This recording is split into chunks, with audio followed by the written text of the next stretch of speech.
Hello, कैसे हो सब लोग। आशा करता हूँ अच्छे होंगे। हमारे इस चैनल पर जेजेडी क्लासेज पर बहुत अच्छी अच्छी फैकल्टीज हम ला रहे हैं। टीम धीरे धीरे स्ट्रॉन्ग होती जा रही है और लगता है कि इस समय सब लोग पढ़ाई का आनंद ले रहे होंगे।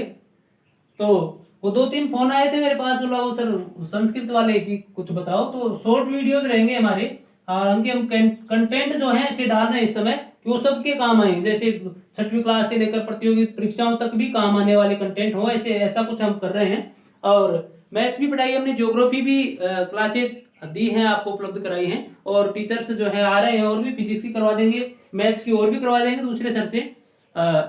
आशा है आप सब लोगों को अच्छे से समझ में आया होगा और समझने का प्रयास कर रहे होंगे आप सब लोग। तो मैं आपको संस्कृत के बारे में बता देता हूँ। देखो, संस्कृत भाषा जो है वो सभी भाषाओं की जननी है। संस्कृत भाषा सभी भाषाओं की जननी है। और इस जैसे इंग्लिश में मैंने बताया था आप लोगों को पर्सन, वैसे संस्कृत में भी सबसे पहले आपको पर्सन मतलब पुरुष को जानना जरूरी है। पुरुष, तो सबसे पहले आप इजी भाषा में समझे इसको। पुरुष होते हैं तीन पुरुष होते हैं अपने पास। प्रथम पुरुष है तो उसमें क्या होता है, मध्यम पुरुष है उसमें क्या है, और उत्तम पुरुष है उसमें क्या है। देखो, सबसे पहले आपको सीधा समझने की जरूरत है, सीधा इजी वे में समझो। प्रथम पुरुष में होता है वह, या फिर वे, या फिर नाम, कोई भी नाम हो, ये होता है प्रथम पुरुष में। अब आपका जो मध्यम पुरुष है, मध्यम पुरुष में होता है सिर्फ तुम नहीं कह रहा मैं, हाँ ये ध्यान रखना, कुछ फिल्मी नाम मत ले देना यार। इसमें केवल होता है कौन, तुम। और उत्तम पुरुष में होता है मैं और हम। ये तो आपका तरीका था इजी वे में समझने का, बहुत आसानी से समझने का, कि प्रथम पुरुष में होता है वह, या तो वह होगा या फिर वे होगा या फिर कोई भी नाम होगा, ये सब आते हैं प्रथम पुरुष में। मध्यम पुरुष में होता है तुम, और आपका ये जो उत्तम पुरुष में इसमें जो है, इसमें मैं और हम, ये होते हैं। तो देखिए, अब संस्कृत में इनको कैसे पढ़े। सभी भाषाओं के लिए, सभी इंग्लिश, हमारी जो भाषाएं यहाँ हम जो पढ़ते हैं वो 3 हैं। जैसे हिंदी है, अंग्रेजी है, संस्कृत है। संस्कृत हमारी तृतीय भाषा है, थर्ड लैंग्वेज थर्ड लैंग्वेज है हमारी संस्कृत। इसमें होता है, इसमें जो वचनों की संख्या है वो होती है 3। इंग्लिश में 2 होते हैं, सिंगुलर एंड प्लूरल। हिंदी में 2 होते हैं, एक वचन और बहुवचन। लेकिन संस्कृत में होते हैं 3, एक वचन, द्विवचन और बहुवचन। आप तो केवल समझते जाएं, आराम से समझ में आएगा। ये मैं कह रहा हूं ना आपको, आप ध्यान से थोड़ा ध्यान लगाकर समझने की कोशिश करें। एक वचन, द्विवचन और बहुवचन, इतने ही पुरुष होते हैं। प्रथम पुरुष, मध्यम पुरुष और उत्तम पुरुष, जैसा मैंने आपको बताया। अच्छा, अब देखो इसमें इसको याद कैसे करें। इसमें एक सारणी याद करनी पड़ेगी आपको। से, तऊ, ते, सा, ते, ता, तक, ते, तानी। इसके बाद में आपको याद करना है त्वम, युवाम और यूयम। इसके बाद में है अहम, आवाम और वयम। ये देखिए, ये है आपका उत्तम पुरुष, ये है उत्तम पुरुष, ये है मध्यम पुरुष, और ये पूरा का पूरा है प्रथम पुरुष। देखिए, मध्यम पुरुष में आपने देखी एक लाइन है अपने पास। उत्तम पुरुष में भी एक है, लेकिन यहाँ ये जो प्रथम पुरुष है इसमें 3 है। इनको समझना जरूरी है। यहाँ 3 लाइन क्यों प्रथम पुरुष में, तो ये होती है पुल्लिंग के लिए, पुल्लिंग, ये होती है स्त्रीलिंग के लिए, और ये होती है नपुंसक लिंग के लिए।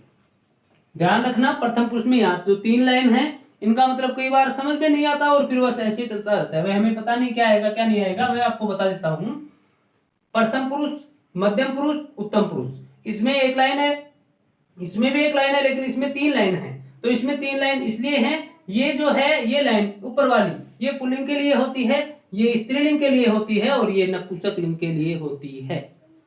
अब देखिए इनको याद करें इनको, थोड़ा जल्दी जल्दी बोलें, याद हो जाएगा धीरे धीरे।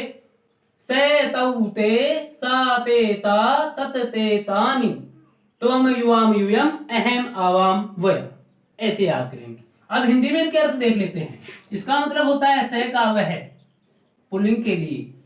तौ वे दोनों, किसके लिए? पुल्लिंग के लिए। ते वे सब, पुल्लिंग के लिए। वह वे दोनों वे सब। से तौ ते, यहां सा देखो वह, यहां वे दोनों, यहां भी वे दोनों, यहां वे सब तो यहां भी वे सब। तत्, यहां वह, यहां वे दोनों और यहां वे सब, ये होते हैं नपुंसक लिंग के लिए। यहां तुम का मतलब तुम दोनों और तुम सब। मैं, हम दोनों और हम सब। लिख देता हूं मैं, स्क्रीनशॉट ले लेना आप, याद नहीं हो तो। तुम दोनों और यहां हो जाएगा तुम सब। यहां अहम मैं, आवाम हम दोनों और वयम हम सब। घबराना नहीं है भाई, मैं हूं ना, याद करवा दूंगा आपको। आप तो बस ये करें, सबसे पहले ये ध्यान रखें वचन होते हैं 3, एक वचन, द्विवचन और बहुवचन। पुरुष भी होते हैं 3, प्रथम पुरुष, मध्यम पुरुष और उत्तम पुरुष। अब देखिए प्रथम पुरुष में से तौ ते सा ते ता तत ते तानि, ये तीनों लिंग हो गए और ये प्रथम पुरुष। त्वम युवाम यूयम अहम आवाम वयम। त्वम युवाम यूयम ये है मध्यम पुरुष, अहम आवाम वयम ये है उत्तम पुरुष। ध्यान से देख लें, ध्यान से समझ लें, याद हो जाएगा। एक बार आप स्क्रीनशॉट ले लेना और 2 बार, एक बार में नहीं याद हो तो 2 बार वीडियो को देख लेना, समझ में आ जाएगा। आपको क्या करना है, संस्कृत में अनुवाद के लिए जब हम अनुवाद करना सीखेंगे, वो कह रहे थे ना कि सर हमें संस्कृत भी पढ़ाओ, तो मैं बता रहा हूं आपको, ये शॉर्ट वीडियो बना रहे हैं, ज्यादा लॉन्ग नहीं हो, शॉर्ट वीडियो बना रहे हैं, तो सबसे पहले ये जरूरी है। अब इसके बाद में अगले वीडियो में मैं आपको लकार बताऊंगा। लकार संस्कृत में होते हैं 5। एक बात और ध्यान से समझ लेना, ये जो प्रथम पुरुष है ये संस्कृत में प्रथम पुरुष होता है, इंग्लिश में थर्ड पर्सन होता है। ये जो का त्यों है वैसे होगा।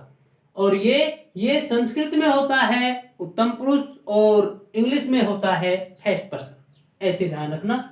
आशा करता हूं आपको इतना समझ में आया होगा। और इसके बाद में हम बात करेंगे अपने लकार की और बात करेंगे हम अनुवाद की। तो ध्यान रखना, इसमें ये है ना, ये इंग्लिश में होते हैं ही सी इट दे, ये होते हैं वहां इंग्लिश में। और ये जो है ये यू रहता है, यू और यू, उसमें ऐसे कुछ होता है प्रोनाउन में, वो हम बाद में बताएंगे आपको। और इसमें आई और वी होता है।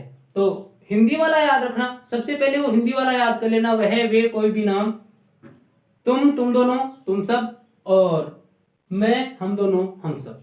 तुम दोनों तुम सब, मैं हम दोनों हम सब, अच्छे से याद कर लेना। ठीक है, समझ में आया होगा।